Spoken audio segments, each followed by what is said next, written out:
प्रयागराज संगम नगरी में जिस तरह से गंगा और यमुना का जलस्तर बढ़ रहा है, अब निचले इलाकों में भी धीरे धीरे पानी पहुंचना शुरू हो गया है।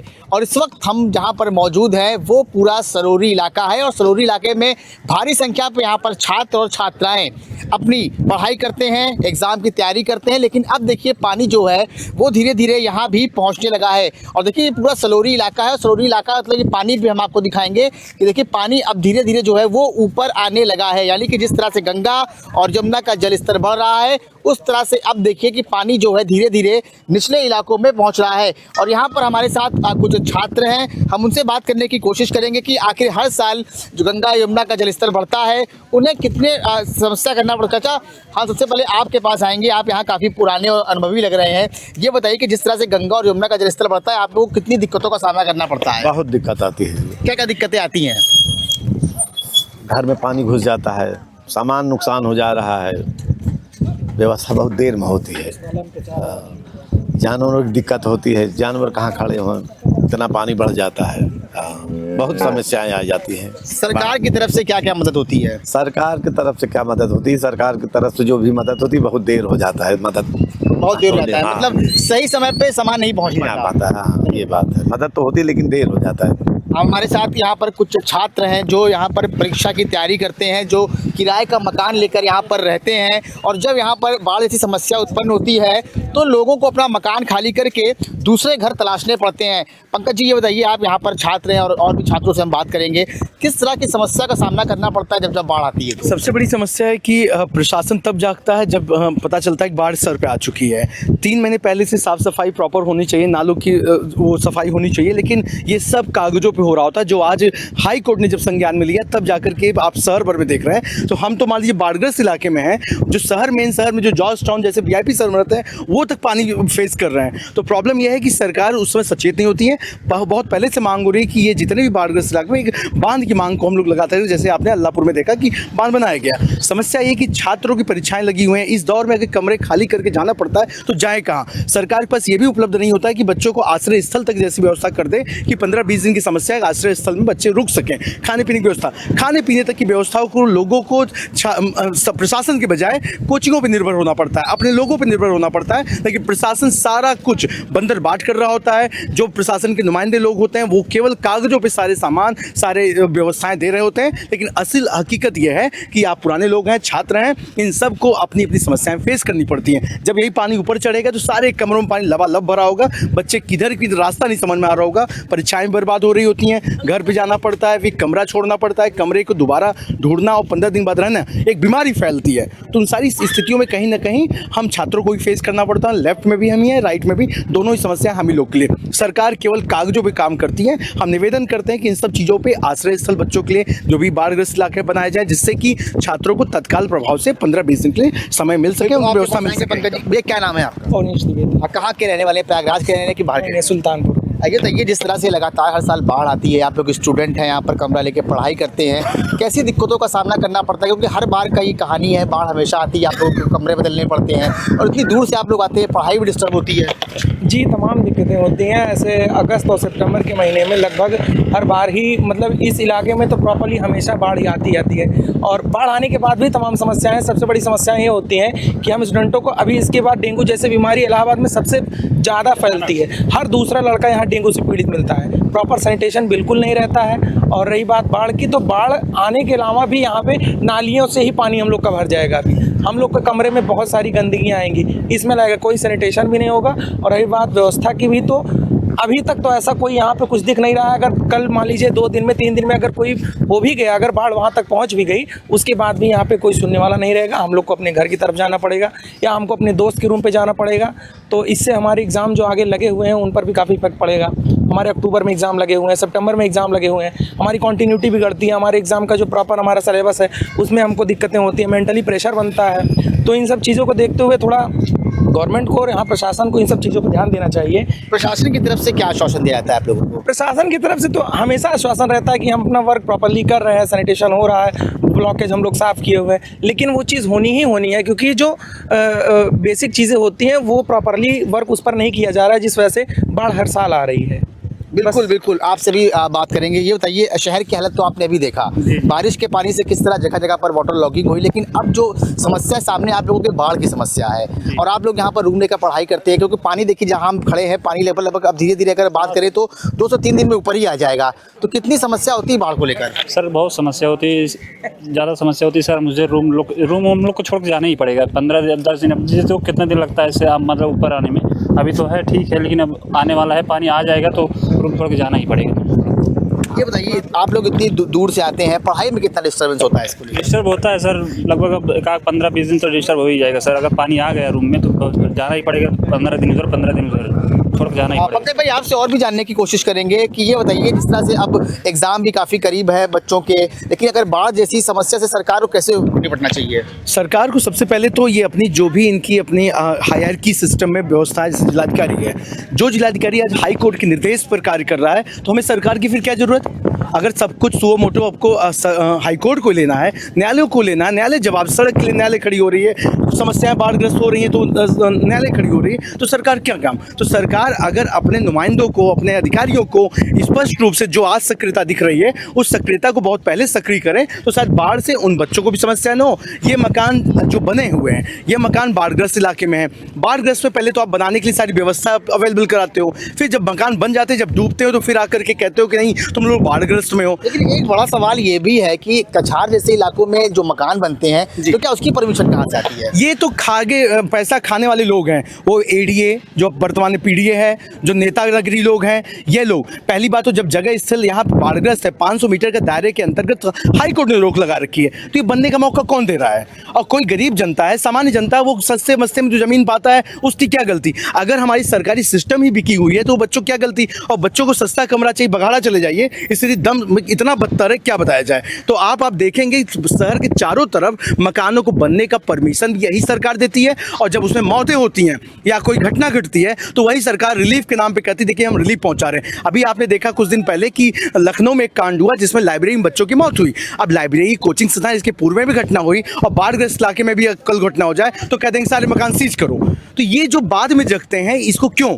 आज सारे कोचिंग संस्थान खुल गए, आज सारी लाइब्रेरी खुल गई, कल ऐसे मकान सब अभी 15 दिन बाद बाढ़ से पानी भरेगा, कई मकान गिरेंगे, उसके बाद कहेंगे कि हम जांच कराएंगे, हम ये करेंगे। अंततः ये जिलाधिकारी हो चाहे अन्य अधिकारी हो, एडीए पीडीए, सब पैसों के दम पर खा पी करके मस्त रहते हैं, और जब इनके सर पे आता है तब कहते हैं कि भाई हमने तो अच्छा किया था लेकिन ये हो गई तो नेचुरल कैलेमिटी। इवन इसको बनाने का आप देख सकते हैं, इसको बनाने का भी जो टेंडरिंग होती है, अभी इसको आप चेक करेंगे तो आप जब पूरी सड़क चेक करेंगे तो पता चलेगा कि आधी सड़क धंस चुकी है। मतलब अभी कुंभ मेला अभी प्रॉपर 1 साल पूरा नहीं हुआ है, और कुंभ मेला पहले ही स्मार्ट सिटी की स्मार्ट रूप आप ये सड़कें जो है कुंभ मेले में ही बनी है, कुंभ मेले के पहले ही बनाई गई, और कुंभ मेले के पहले ये चारों तरफ सर्कल बनाया गया कि लोगों को आवाजाही में दिक्कत हो, सीधे फाफाओं से अंदर आ जाए और सीधे माघ मेले में प्रवेश कर सकें। लेकिन इसको बनाने में एक लाइट नहीं है, रात को आप समझिए इतनी बड़ी समस्या होती है कि लोगों की तमाम घटनाएं घटी, तमाम बड़ी घटनाएं घट चुकी हैं, और आज भी लोगों को बड़ी समस्या होती है। लेकिन आपने सड़क बना दिया, लाइट नहीं दिया।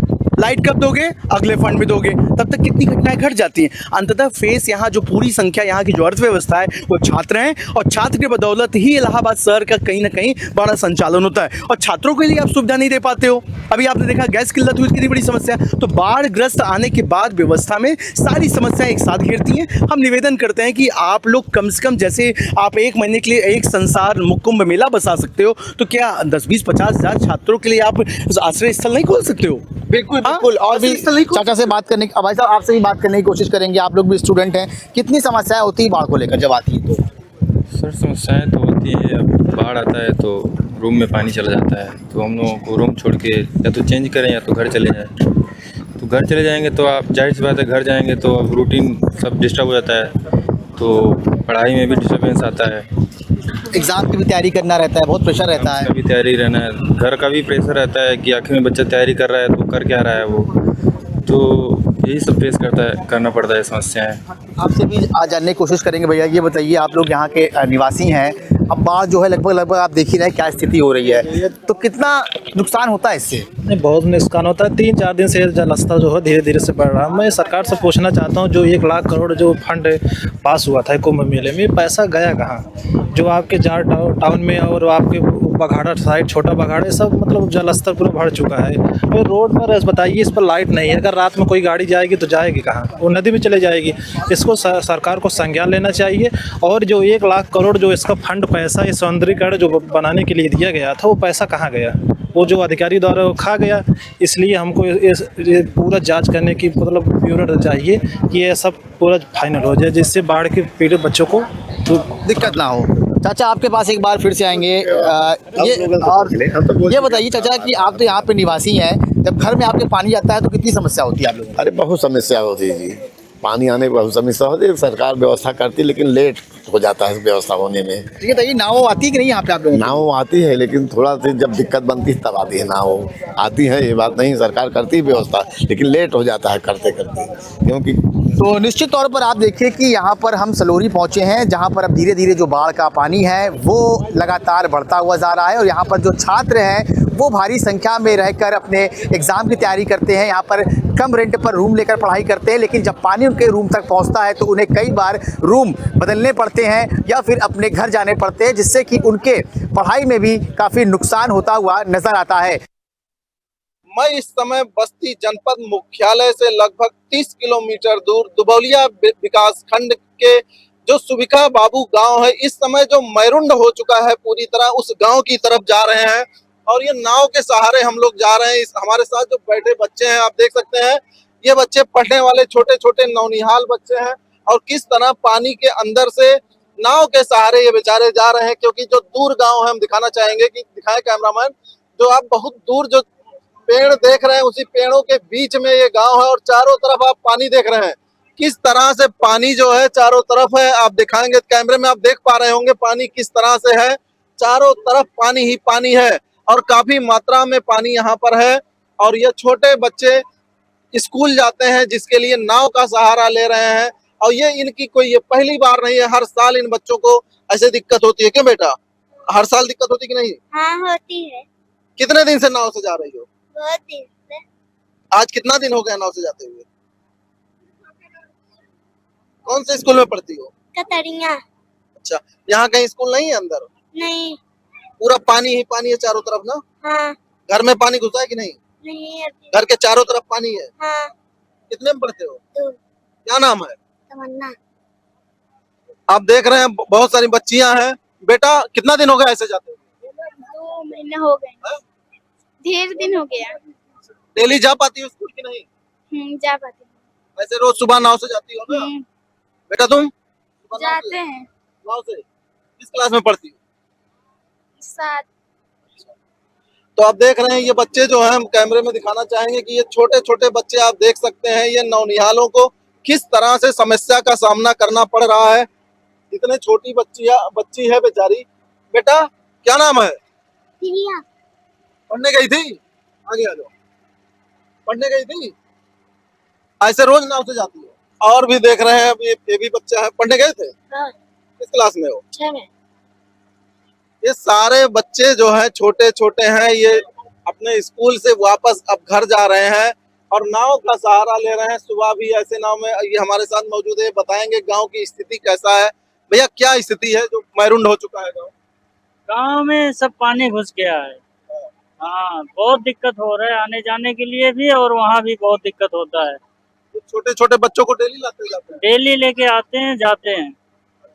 अगर पूरे गांव के चारों तरफ पानी है, अगर रात में किसी की तबीयत खराब हो 12 बजे, 1 बजे, 2 बजे, कैसे हॉस्पिटल तक पहुंचता है? तो यही नाव का यही है, ऐसे ही जाना पड़ेगा लेके। 24 घंटा चलता है? नहीं, बस शाम को यहीं पे रहता है, जब तबीयत खराब हो तो इससे लेके जाते हैं। तो ये पहली बार हुआ है कि ऐसा हमेशा होता है? हर साल ऐसे ही होता है, हमेशा ऐसे ही होता है। ये रास्ता हमें चाहिए, रास्ता तो बिल्कुल पानी भरा हुआ है, इतना इतना पानी भरा हुआ है। अगर रास्ता बन जाए तो कुछ समस्या हल निकल सकता है ना? हाँ, रास्ता अगर ये हमारा बन जाए तो आने जाने के लिए सुविधा सही हो जाएगा। कितने वर्षों से ये जो बच्चे छोटे छोटे नौनिहाल है, कितने वर्षों से ऐसे इस टाइम इनको नाव से जाना पड़ता है? इनको कम से कम हो गया 15-20 साल ऐसे ही है, रास्ता ऐसे ही रहता है, आते जाते रहते हैं छोटे छोटे बच्चे ना होते हैं। ऐसे ही, यहाँ नाव के सहारे आते जाते रहते किसी सामान की खरीदारी करना होता होगा, गांव के जो लोग हैं वो कैसे आते हैं? इसी से हैं, बस इसी से आते हैं।